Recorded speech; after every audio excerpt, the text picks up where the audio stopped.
Hello दोस्तों, SBI contra fund के बारे में वीडियो में हम बात करेंगे। फंड का रिस्क, रिटर्न, फंड के बारे में कुछ इंपॉर्टेंट चीजें, सब कुछ हम इस वीडियो में समझेंगे। सबसे पहले जो कॉन्ट्रा वर्ड है इसको समझने की कोशिश करते हैं। देखिए, अब जो बेसिक जो चीज समझनी है कि कोई भी फंड हाउस या तो कॉन्ट्रा फंड रख सकता है या तो वैल्यू फंड रख सकता है। जैसे for example SBI contra fund, similarly Invesco India contra fund, तो ये कॉन्ट्रा फंड रख सकते हैं।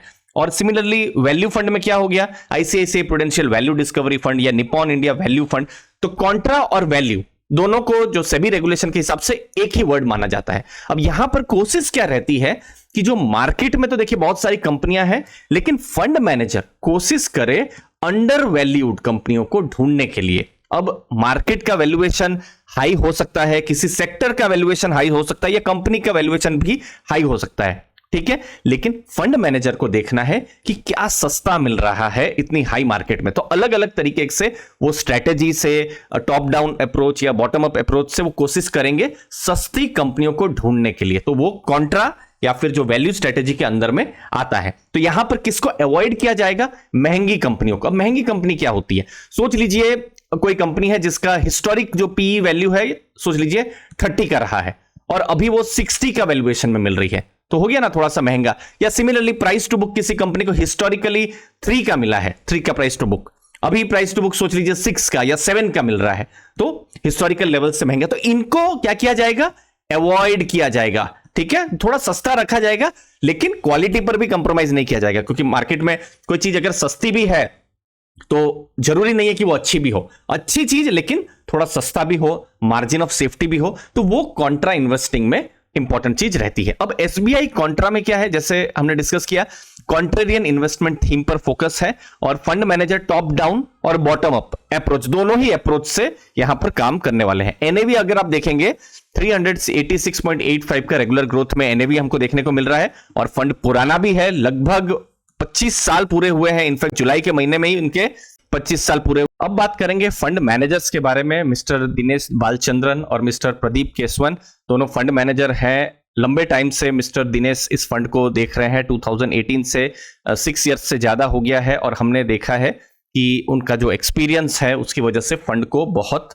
पॉजिटिव इंपैक्ट भी देखने को मिल रहा है। अब वो पॉजिटिव मिला है कि नहीं देख लेते हैं, और वो हमको रिटर्न से पता चलेगा। अब देखिए, रिटर्न हमको किसके साथ हमको मापना है, तो वो है बेंचमार्क के साथ। और ये चीज मैं देख लूं, अभी आप रिटर्न को मत देखिए, मैं एक दूसरी चीज आपको मैं समझाता हूं। सोच लीजिए कोई एक खराब साल रहा मार्केट के लिए। मुझे बहुत सारे इन्वेस्टर पूछते हैं कि सर हमको ऐसा फंड चाहिए 20% रिटर्न दे या 25% रिटर्न दे। ऐसा नहीं होता है, मैं आपको समझाता हूं। सोच लीजिए एक खराब साल रहा और मार्केट में जो रिटर्न है, जो बेंचमार्क का रिटर्न है, -5% है, खराब साल है। और ऐसे खराब साल में भी कोई भी फंड, अब कॉन्ट्रा की हम बात भी नहीं कर रहे, कोई भी फंड अगर उस फंड मैनेजर ने 0% भी रिटर्न दिया है तो भी उस फंड को सक्सेसफुल माना जाएगा। क्यों? क्योंकि उस फंड ने बेंचमार्क को बीट किया। तो यही चीज आप भी देखिए कि जो भी फंड हो वो अपने बेंचमार्क को कंसिस्टेंटली बीट करे। तो यहां पर इस फंड का बेंचमार्क क्या है, बीएससी 500 टीआरआई बीट किया है कि नहीं। जनरली लॉन्ग टर्म का डेटा देखना ज्यादा जरूरी है। 5 ईयर का डेटा देखते हैं, कितना है, 19.95%। किसका? बेंचमार्क का रिटर्न है। फंड का रिटर्न कितना है, 28.39, जो कि बहुत ही सुपर्ब है, बहुत ही अच्छा है। अगर हम इंसेप्शन से देखें तो 16.12% और फंड का 19.99%, मतलब ऑलमोस्ट 20% का रिटर्न दिया है। और जो बेंचमार्क है लगभग 4% से फंड ने लॉन्ग टर्म में बेंचमार्क से ज्यादा रिटर्न दिया है। तो रिटर्न में मैं इसको अच्छा नहीं कहूंगा, आउटस्टैंडिंग, बहुत ही बढ़िया रिटर्न है। 10,000 की जो वैल्यू थी उसका, मतलब जिन्होंने उस समय में इन्वेस्ट किया होगा, अब उस समय में इक्विटी या फिर म्यूचुअल फंड्स पे बहुत कम इन्वेस्टमेंट होता था, बट लॉन्ग टर्म में पैसा बनता है कि नहीं, ये डेटा हमारे आपके सामने है। 10,000 की वैल्यू आज 9.53 लाख की हमको देखने को मिल रही है। तो लॉन्ग टर्म में कंपनी ने, ये जो फंड जो है, लॉन्ग टर्म में इस फंड ने पैसा बना के दिया है और पिछले 1-3-5 ईयर में फंड ने अच्छा परफॉर्मेंस दिया है। अब फंड का किस तरीके से पोर्टफोलियो कंस्ट्रक्शन है, यहां पर लार्ज कैप हमको देखने को मिल रहे हैं 43%, मिड कैप 24.3% और जो स्मॉल कैप है 14%। तो लगभग 38-39% हमको मिड कैप भी देखने को इस फंड में देखने को मिल रहा है। अब इंटरेस्टिंग एक और स्ट्रेटेजी यहां पर क्या देखने को मिल रही है कि फंड में हमको कैश पोजीशन भी अच्छा खासा देखने को मिल रहा है, तो वो डिप्लॉय भी कर सकते हैं अगर मार्केट नीचे जाती है। अब कौन सी टॉप 10 कंपनी है इस फंड में पोर्टफोलियो में, HDFC bank, GAIL, Kotak Mahindra, Indus towers, SBI, Whirlpool, Reliance, ITC, Dabur, ONGC.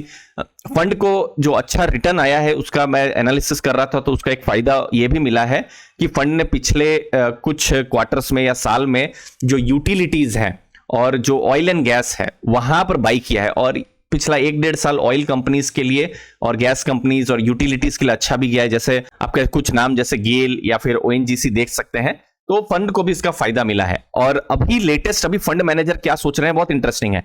अभी फंड मैनेजर थोड़ा एफएमसीजी पर फोकस कर रहे हैं। आप देखिए डाबर आईटीसी जो टॉप 10 है उसमें डाबर आईटीसी को ऐड किया है, रिलायंस को भी ऐड किया है, और टॉप 10 के बाहर आप देखेंगे आईटी कंपनी जैसे टेक महिंद्रा को ऐड किया है, टाटा स्टील को, आईसीआईसीआई प्रूडेंशियल लाइफ को ऐड किया। अब देखिए कॉन्ट्रा स्ट्रेटेजी का एक एग्जांपल आपको समझाता हूं। टेक महिंद्रा जैसे अभी लीडरशिप चेंज हुआ है, आप बिजनेस देखिए पिछले साल का बहुत स्ट्रांग नहीं रहा है, डिविडेंड भी कम हुआ है, प्रॉफिट्स भी कम हुए हैं। फंड मैनेजर अब क्या सोच रहे होंगे, कॉन्ट्रा का कोई फंड मैनेजर है कि ठीक है बिजनेस तकलीफ में है लेकिन लॉन्ग टर्म में हो सकता है 2-3 साल के बाद में हमको जो बिजनेस है एक अच्छा जगह में आता हुआ नजर में आए। अब ये फंड मैनेजर का बैठ है, अब हमको नहीं पता है 2-3 साल में क्या होने वाला है, ठीक है। तो ये जो कॉन्ट्रा या फिर जो टर्न अराउंड जो थीम है उस पर जनरली फंड मैनेजर्स देखते रहते हैं, सोचते रहते हैं। सिमिलरली आप डाबर आईटीसी में भी देखेंगे, यहां पर क्या हो सकता है कि लॉन्ग टर्म में जो एफएमसीजी के जो वैल्यूएशंस हैं ज्यादा अच्छे रहे, लेकिन अभी आप देखेंगे हिस्टोरिकल लेवल से कम वैल्यूएशन में है, तो हो सकता है ये सब उनका थॉट प्रोसेस रहा हो। अब जो फंड है, एक पॉजिटिव चीज ये भी है कि 9.58% कैश लेवल्स है, मतलब मार्केट अगर नीचे भी जाती है तो फंड मैनेजर जो है वो डिप्लॉय कर सकते हैं अपने आइडियाज में। बहुत सारी कंपनियों को वो नहीं भी ले सकते हैं क्योंकि हो सकता है हाई लेवल की मार्केट है, लेकिन वो डिप्लॉय कर सकते हैं। 93 कंपनी का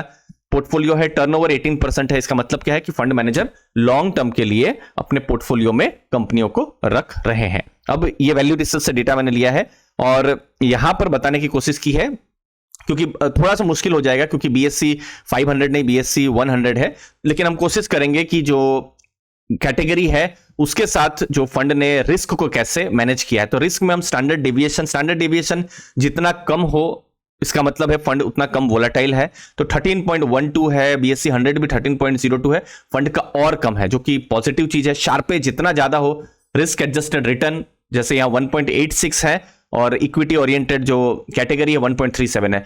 तो एक चीज है रिस्क को भी मैनेज किया है, रिटर्न को भी मैनेज किया है, तो दोनों चीज ही पॉजिटिव इस फंड के केस में देखने को मिल रही है। लास्ट में कुछ इंपॉर्टेंट चीजें, स्ट्रॉन्ग फंड मैनेजर है, टीम है, SBI म्यूचुअल फंड अपने में बड़ा नाम है, तो ये एक पॉजिटिव चीज हो जाती है। बेंचमार्क को बीट किया है, रिटर्न हमने देखा अच्छा आया है, रिस्क मैनेजमेंट भी हमको स्ट्रॉन्ग देखने को मिल रहा है। अब लास्ट में ये बहुत इंपॉर्टेंट स्टेटमेंट है, देखिए अंडर परफॉर्मेंस, अभी तो अंडर परफॉर्मेंस देखने को नहीं मिल रहा है हमको, डेटा अच्छा देखने को, लेकिन आप खुद समझिए कि कोई भी फंड अंडर परफॉर्मेंस से भी गुजर सकता है, लेकिन अगर फंड मैनेजर या टीम सही हो तो उसका इंपैक्ट कम हो सकता है। अब अंडर परफॉर्मेंस कैसे हो सकता है, सोच लीजिए जब फंड मैनेजर अभी सोच रहे हैं कि ये कंपनियां अच्छा करेगी या ये सेक्टर अच्छा करेगा, अब 6 महीने बाद वो सेक्टर अच्छा ना करे, अब नाम लेना सही नहीं, सोच लीजिए एक्स कोई सेक्टर है, फंड मैनेजर सोच रहे हैं अच्छा करेगा, ये मेरा कॉन्ट्रा बेट है या फिर वैल्यू बेट है, कोई भी एक्स सेक्टर है, लेकिन वो एक्स सेक्टर शायद अच्छा ना करे, वाई सेक्टर अच्छा करे, तो क्या हो सकता है वो फंड जो है अंडर परफॉर्म कर सकता है। सिमिलरली कोई एक्स नाम की कोई कंपनी है, फंड मैनेजर सोच रहे हैं कि ये जो कंपनी है शायद अच्छा करे, 1 साल के बाद टर्न अराउंड कर जाए या फिर वैल्यूएशन कंफर्ट यहां पर आ जाए, लेकिन एक्स कंपनी ना करे और वाई कंपनी करे, और वाई कंपनी सोच लीजिए उनके पोर्टफोलियो में है ही नहीं, तो क्या होगा, फंड जो है थोड़ा सा सफर कर जाएगा। तो यहां पर आप जो कॉन्ट्रा फंड में आप यही थॉट प्रोसेस रखिए, मिनिमम 3+ ईयर, क्योंकि फंड मैनेजर यहां पर बेट लेते हैं कि टर्न अराउंड होगा या फिर अंडर वैल्यूएशन है, तो वो जो थीम जो है प्ले आउट कभी कभी करने में टाइम लग सकता है, तो वो रिस्क को आपको ध्यान में रखना है। अब हम स्पेसिफिकली इस फंड पर आए, तो ये फंड में हमको अभी तक तो जो डेटा दिखा रहे हैं उससे पता चल रहा है कि फंड ने अपने बेंचमार्क को लॉन्ग टर्म में बीट किया हुआ है, लेकिन आप रिस्क को भी ध्यान में रखिए कि कभी कभी बड़े फंड मैनेजर भी अंडर परफॉर्म कर सकते हैं। तो दोनों ही पॉइंट को जब भी म्यूचुअल फंड में एनालिसिस करते हैं तो हमको ध्यान में रखना चाहिए दोस्तों। लास्ट में एक इंपॉर्टेंट चीज, हम म्यूचुअल फंड पर फोकस करते हैं ताकि आप अपने गोल्स को अचीव कर सके और वेल्थ क्रिएशन कर सके दोस्तों। और अगर आप गोल बेस्ड स्मार्ट इन्वेस्टिंग ढूंढ रहे हैं तो मैं आपकी हेल्प कर सकता हूं कि गोल तक पहुंचाने के लिए विथ पर्सनलाइज्ड प्लानिंग। गोल क्या हो सकता है, आपका वेल्थ क्रिएशन की 10-15 साल में 5 करोड़ चाहिए, या फिर बच्चों का एजुकेशन या बच्चों का मैरिज, या फिर फॉरेन वेकेशन गोल हो सकता है 3-5 साल में, या फिर 1 साल के बाद कार लेना, ये सब गोल हो सकता है। तो गोल को कैसे इन ए प्लान्ड वे आप पा सके, उस पर मेरा फोकस है। और मेरा नाम दीपक है, मैं एमफी रजिस्टर्ड हूं और सर्टिफाइड फाइनेंशियल गोल प्लानर भी हूं। ये मेरा रजिस्ट्रेशन नंबर भी आप अपनी स्क्रीन पर देख सकते हैं। पास्ट में मैं एक्स वेल्थ मैनेजर और बैंकर रहा हूं। एचडीएफसी बैंक, एलारा कैपिटल, आनंद राठी जैसी संस्थाओं में मैंने बहुत सारे जो क्लाइंट्स हैं, एचएनआई क्लाइंट्स को मैंने मैनेज किया हुआ है। मुझे उम्मीद है आपको वैल्यू जरूर मिलेगी। सभी क्लाइंट्स यूनिक है, ऐसा मेरा मानना है, और सबके लिए एक यूनिक स्मार्ट क्यूरेटेड प्लान होना चाहिए। तो आप गूगल फॉर्म की एक लिंक देख सकते हैं डिस्क्रिप्शन बॉक्स में। अगर आप चाहते हैं कि मैं एक फ्री पर्सनलाइज्ड कॉल आपके साथ करूं, यहां पर हम आपके गोल प्लानिंग के बारे में डिस्कशन कर सकते हैं। गूगल फॉर्म की लिंक डिस्क्रिप्शन बॉक्स में आपको मिल सकती है। अगर आप सीरियस हैं अपने म्यूचुअल फंड के गोल्स को पाने के लिए विथ ए प्रोफेशनल, तो मुझे उम्मीद है आपको वैल्यू जरूर मिलेगी। आपकी सभी डिटेल्स कॉन्फिडेंशियल रखी जाएगी दोस्तों। थैंक यू, धन्यवाद।